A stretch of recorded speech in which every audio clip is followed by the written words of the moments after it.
Bismillahirrahmanirrahim. Assalamualaikum warahmatullahi wabarakatuh. Waalaikumsalam warahmatullahi wabarakatuh. Selamat pagi semuanya. Pagi Pak. Apa kabarnya pada pagi hari ini? Alhamdulillah, luar biasa. Allahu Akbar. Baik, insya Allah sehat-sehat semua. Amin. Amin. Dilihat kanan kirinya, apakah ada yang tidak masuk? Alhamdulillah masuk semua Pak. Kita masuk. Boleh ya, gue hari ini keren sekali kelas 12. Keren sekali. Biasanya ada 1-2 anak yang tidak masuk.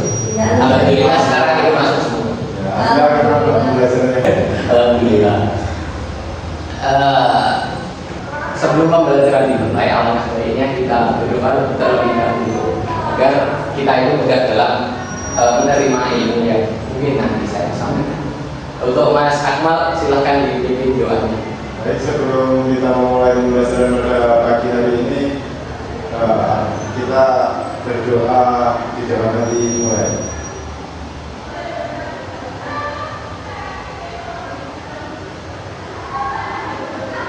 Selesai. Kita akan melanjutkan pembelajaran Quran hadis kita. Ada yang masih ingat minggu kemarin itu kita membahas tentang apa? Mulai sederhana. Oh ya, mulai hidup sederhana. Bagaimana kita dianjurkan oleh Rasulullah ataupun Al-Quran sendiri untuk berpola hidup sederhana dengan cara kayak menghemat pengeluaran dan sebagainya yang seperti dijelaskan kemarin. Hari ini kita akan melanjutkan materi bab 3. Jadi bab 2 itu kan kemarin yang menjaga pola hidup sederhana. Bab 3 ini adalah menjaga kelestarian lingkungan.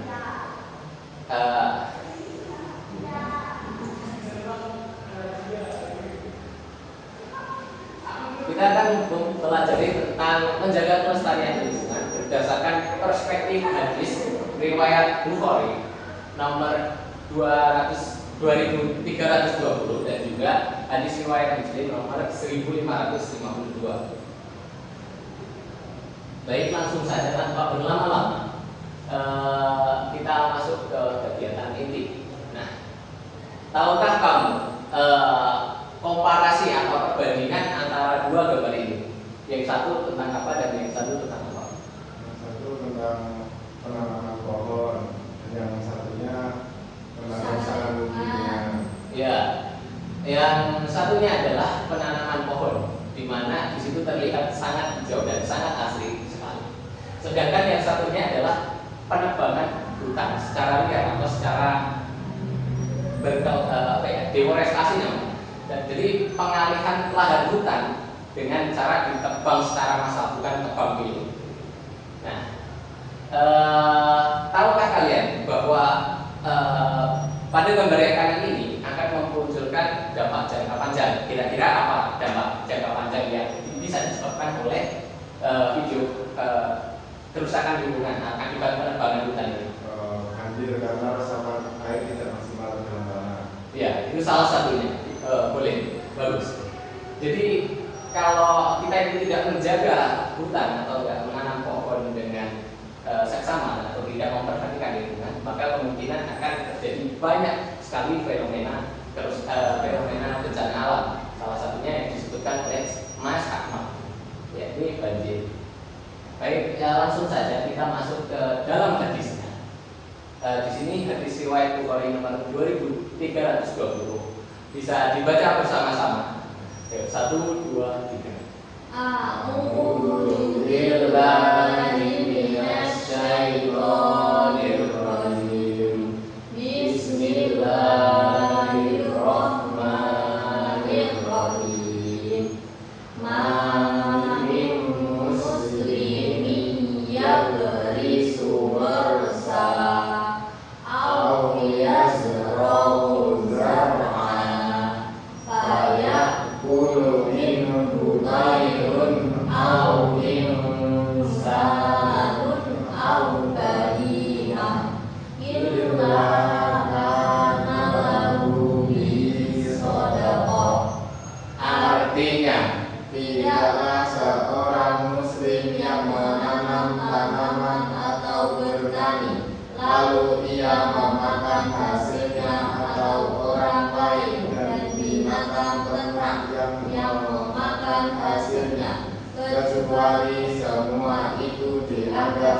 mereka baginya. Baik, dari arti dari hadis tersebut, kira-kira apa isi kandungan di dalamnya? Ada yang tahu nggak? Intinya kan tadi terkait dengan penanaman pohon dulu. Ya, ya intinya sebetulnya terkait dengan penanaman pohon. Tapi di sini akan Bapak jelaskan maksud dari hadis riwayat Bukhari nomor 2320. Nah, hadis itu teman-teman sekalian termasuk dalam kitab Sahih Bukhari, namanya hadis Bukhari, ya termasuk dalam riwayat Bukhari. Jadi setelah saya telusuri, hadis tersebut merupakan hadis qauli atau hadis apa? Kemarin sudah belajar tentang ilmu hadis kan? Hadis qauli itu hadis apa? Hadis yang berupa perkataan yang diucapkan oleh Rasulullah. Nah, pada kala itu Rasulullah itu apa ya? Istilahnya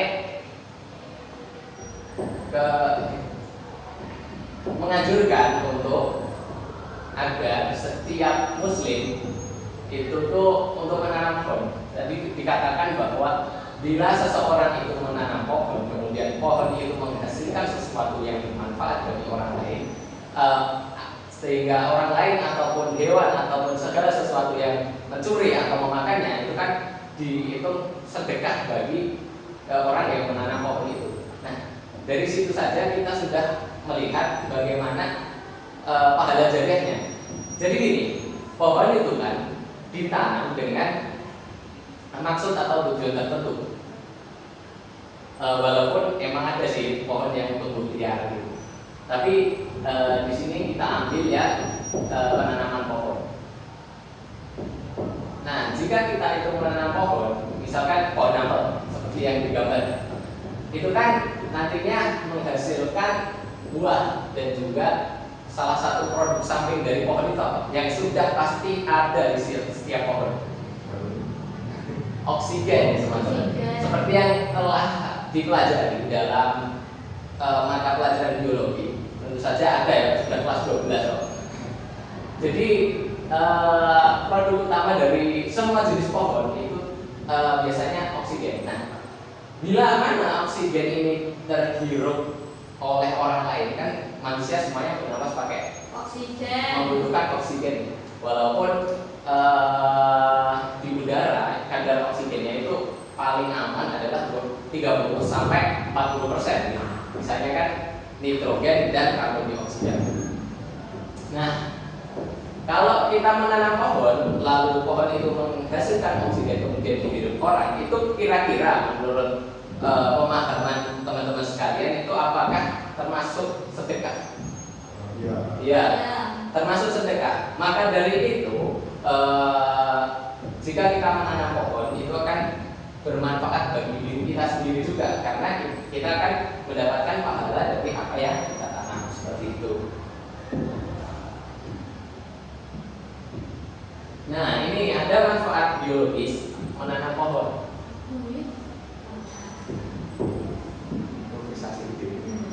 Jadi ada yang pertama adalah peningkatan kualitas udara seperti yang saya jelaskan tadi. Kadar oksigen yang terdapat dalam suatu ekosistem itu menentukan bagaimana kualitas udara di daerah itu. Jadi yang normal adalah 30 sampai 40%. Nah, kalau kadar oksigennya segitu, insya Allah udara di area itu memang aman untuk ditinggali oleh manusia atau aman untuk keberlangsungan hidup manusia. Kemudian yang kedua adalah pencegahan erosi tanah. Nah, ini yang paling sering teman-teman lihat kalau ada bencana longsor, itu salah satunya karena tadi penebangan pohon secara massal. Nah, yang mengakibatkan kurangnya cengkeraman dari, kan kalau kita nebang pohon itu kan artinya dari sampai akarnya itu kan juga ikut mati. Nah, banyak tumbuhan di planet ini karena bumi kan satu-satunya planet penghasil tumbuhan maupun kayu. Itu kan rata-rata akarnya adalah akar tunggal daripada akar Fungsi akar tunggang sendiri adalah untuk menjaga stabilitas tanah. Jadi apabila pohon tersebut dipotong ataupun ditebang secara massal, maka nantinya si tanah itu akan menjadi tidak stabil seperti itu. Yang ketiga adalah peningkatan keanekaragaman hayati. Apa itu keanekaragaman hayati? Ya, keanekaragaman hayati itu berbagai jenis flora dan fauna yang ada di sekitar. Apabila kita itu menanam pohon, misalkan gini, kita itu ke hutan, kemudian kita mendapati bahwa hutan itu sedang ditebang oleh beberapa kelompok yang orang-orang penebang yang tidak bertanggung jawab dalam melakukan penebangan massal itu. Misalkan dulunya di situ ada pohon mangga, kemudian ditebang. Nah, dari ketidakadaan pohon mangga itu sendiri, maka akan berakibat fatal atau banyak ekosistem yang disebutkan di hutan itu kan banyak flora dan fauna. Kalau misalkan pohon mangga itu tadi dipotong atau ditebang karena pohon mangga itu sendiri merupakan produsen utama dalam lingkup ekosistem, maka misalkan pemakan mangga itu sendiri adalah tupai misalkan, maka populasi tupai itu juga ikut menurun sehingga berefek lanjut pada keanekaragaman hayati. Jadi semakin populasinya semakin turun seperti itu. Yang ketiga adalah stabilisasi iklim mikro. Nah, dengan adanya kita upaya penanam pohon, maka iklim yang mikro atau iklim yang di ruang lingkup kecil sendiri akan menjadi stabil. Kenapa? Karena tadi pertama kualitas udaranya akan semakin baik. Nah, yang kedua karena itu kualitas udaranya itu semakin baik, maka bagaimana lingkungan itu juga akan menjadi baik seperti penjagaan erosi tanah tadi. Kemudian yang terakhir adalah menyimpan cadangan air tanah. Nah, ini yang paling penting. Biasanya kalau di desa teman-teman itu ada nggak yang kayak apa ya, sumber mata air yang biasa dipakai orang zaman-zaman dulu untuk kebutuhan sehari-harinya, belek lah istilahnya. Ada. Ya, di situ kan terdapat pohon beringin ya kalau nggak salah. Itu biasanya fungsi pohon beringin itu menjaga kestabilan air dalam tanah sehingga sumber air itu tidak mudah kering seperti itu. Ya, kemudian lanjut kepada hadis riwayat Muslim nomor 1552. Baik, bisa dibaca bersama-sama. 1, 2, 3. A'udzu billahi minasy syaithanir rajim. Bismillahirrahmanirrahim. Yang belakang itu baca itu. Fala yagrisul muslimu Wassalamu fayaqula minhu insanun wala dabba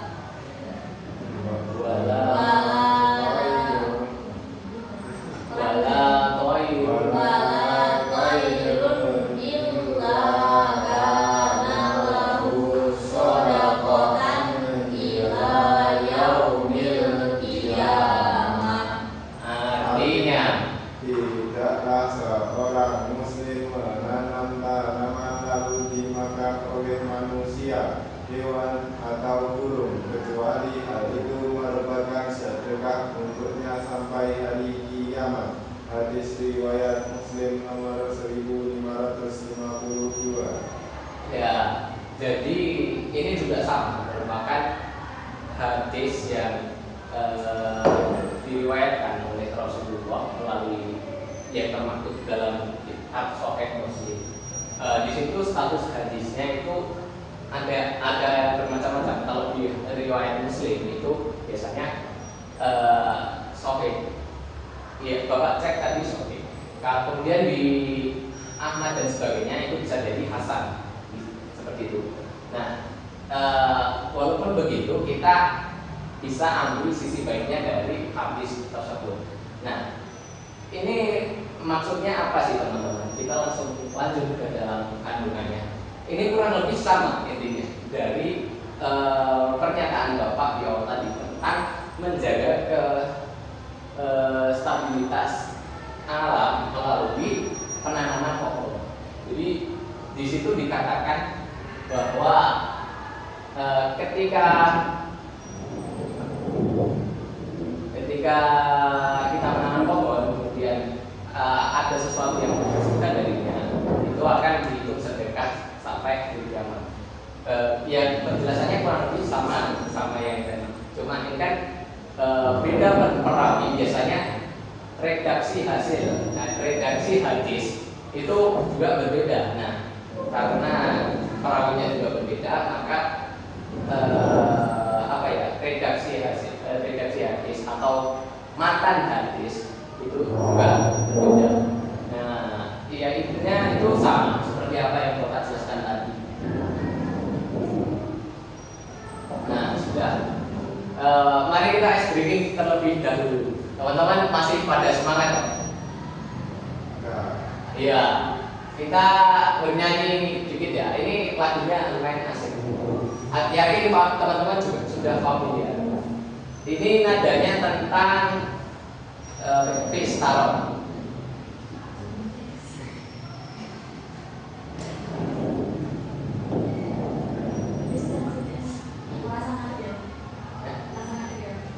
Baik, bisa sambil duduk saja teman-teman ya. Relax saja, ini sudah menjelang siang ini. Bisa dimulai. Ini bagian ref ya. 1, 2, 3. Di kehidupan dunia, semoga kita bisa menjaga alamnya, atau mungkin bisa memperbaikinya.